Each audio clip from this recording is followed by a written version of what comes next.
see churches all the time with amazing messages and beautiful ministries, but their online presence is confusing and inconsistent. Let's talk about this today and how we can fix that. Welcome back to the Kingdom Digital Podcast. I am Marsha and I'm happy that you are back. And if you're new here, welcome.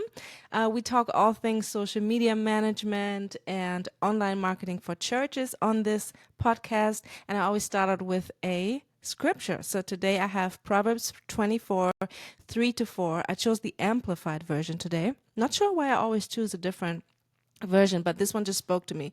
It says, through skillful and godly wisdom, a house, a life, a home, a ministry is built, and by understanding it is established on a sound and good foundation. This tells me that our ministries, online or in person, should be built with wisdom and intention and not just being reactive, especially, in the online space that we are talking about. So I noted down a couple of mistakes that I see churches make all the time, starting with, and I know we talked about this in a previous episode, having no target audience. So really talking to everyone. And yes, church is for everyone, but knowing where you are or knowing about your city, your community, your county and all those things, knowing who lives in your area and who is tuning in online is super important, because then you can really tailor your messaging, not your message, but your messaging, your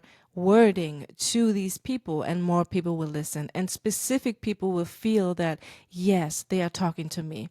So not having a target audience is pretty much the number one thing that I see churches making a mistake with, or not being aware of it. Inconsistent posting is another one that I see a lot. I think this is due to a couple of things. The first thing, probably not being aware of the fact that posting regularly helps different things. It helps people kind of know and trust you online. It also helps the algorithm to push out your content when the algorithm is kind of fed regularly and knows that you are reliable of posting every week or every day, whatever your rhythm is. And then also, I think having a lack of a social media person or a designated social media team. A lot of churches don't have that. And so it's really just kind of like, throwing an announcement on our Facebook page, or, we have VBS coming up, let's put the flyer on there one time, right? And I see that a lot. And it's not bad intention, it's just not being aware of the fact that when you post regularly, that's when you build a community online. And we can dig deeper and deeper. Do they even want to have an online community, right? Do you feel the importance of having an online community? In my opinion, yes, you should have an online community, because this is where we spend most of our time nowadays. There is a loneliness now. I'm probably getting the word wrong. Is it epidemic? Loneliness epidemic? Yes. Sometimes you probably have figured out by now that my English sometimes is buffering. My first language is German. So there is a loneliness epidemic going on, not just in the US, but worldwide. And it is due partly to social media. And so social media has its hand in that. COVID definitely was a big kind of push towards being isolated. And so there is more and more the need to have online communities.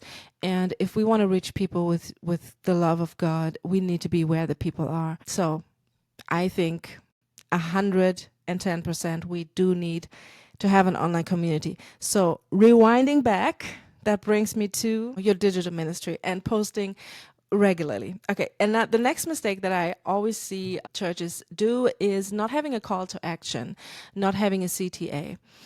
And that really cuts off the engagement right there when you have someone that maybe likes the post, or either presses like or not. They can like it without, clicking on the like button.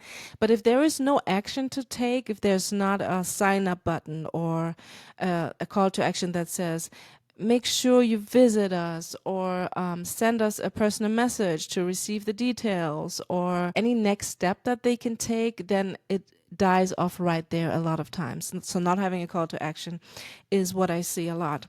Too much flyer content is another one. I mentioned this earlier. Just kind of like treating social media as your bulletin board. Oh, we have a worship night coming up and we made a flyer. Let's put it on there. That's it. I mean, there are different ways to engage people to show up for that worship night. Let me just throw a couple at you. You can create a Facebook event where people can RSVP. On that event page, you can post behind the scenes kind of like rehearsal video. You can also just take a selfie video. Maybe the pastor or one of the leadership folks can just grab their phone and just say, hey, by the way, we are excited. We are setting up for you for worship night. It's going to be awesome and you are invited. We want you here. We need you here. This is the address. This is the time. And just have a person speak to the camera, and that will make a really good connection. Video always connects better than pictures, but it's up to you. So that's one way. Another way is to post stories. You can post a countdown to the event. You can also run ads. Of course, video ads are always good as well. So there are many ways to not just post a flyer once. Okay, that's my point.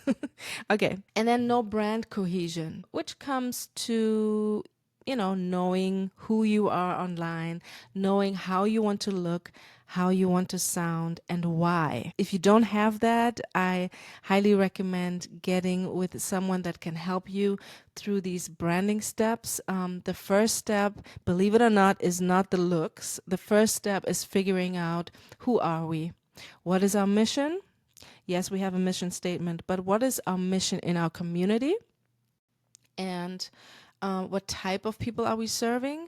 And therefore, what should our voice be? Should it be more youthful and modern? Should it be more conservative? Should it be academic?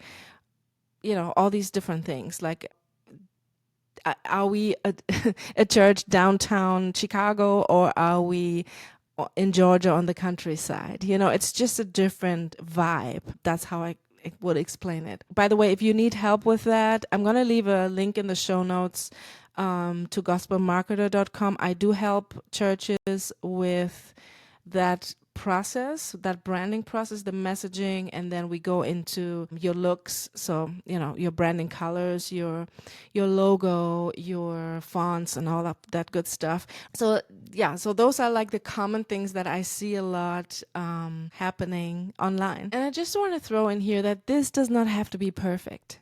You can have these things and they don't need to be perfect. And you can have some of these things as a start. This is not to make you feel bad. This is just what I see on the daily. And this should encourage you. This is to just, give you the information of the things that I see. And you can take this to your team. You can make some notes. You can Google several different things. You don't have to do all of these. But if you realize that none of your posts, for example, have a call to action, this is something where you can start, that you can start fixing. Because small changes make a big impact when you stay consistent. I hope you enjoyed this episode. This was kind of a short one. If you want me to dive deeper into any of these mistakes that I'm seeing online and kind of do an episode on it, let me know in the comments. Thank you so much for tuning in today. Please leave me a like if you are on YouTube, subscribe to the channel, leave me a review on Spotify or Apple or Amazon. This really helps the algorithm to push these episodes to more church leaders that might need to hear this. Thank you so much for being here, and I will see you in the next episode. Bye.